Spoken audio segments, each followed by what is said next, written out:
I started drinking at the age of probably 13 or 14.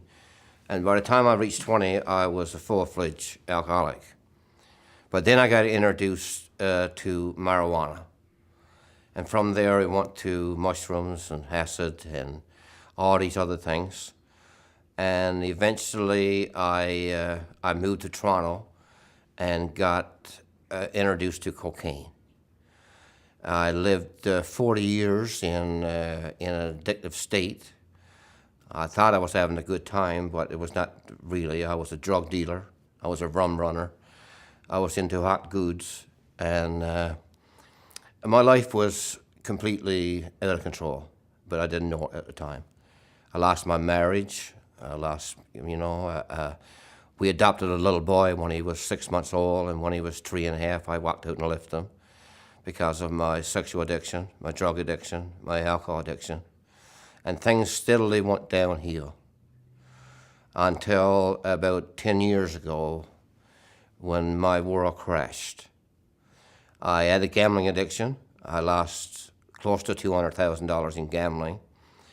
And when my world crashed, I didn't know what to do or where to turn. The alcohol made me violent, the drugs made me paranoid, and the money was all gone. So I was left alone. And I didn't have a clue of which direction to turn. But I found myself in such a situation because when the booze went and the drugs went, all my so-called friends went, and I was left alone. And I found out that I didn't know much about myself. I knew my social insurance number, I knew my phone number. What John Pryor was, I didn't know. Even in my darkest days and darkest years, I almost ignored the Salvation Army because of the work they done. There's nothing about religion. Religion is religion as far as I'm concerned, but I ignored the Salvation Army for the amount of work they done to help others. So I decided to become a Salvation Army soldier. I became a soldier, and then God started opening doors for me.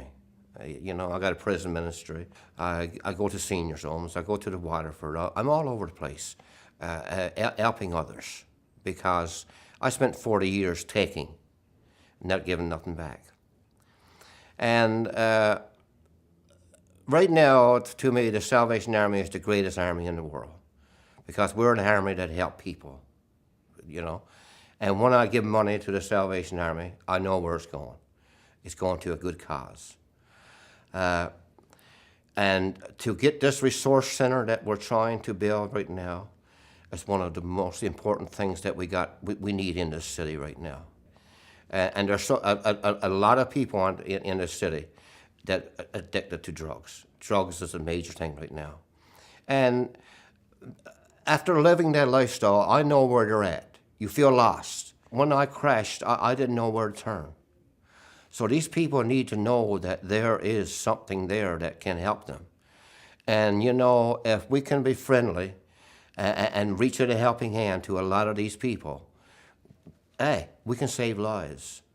So this center, we need it right now. We need it now and we need everything under one roof. And like I said before, it's not about the Salvation Army, it's about the community.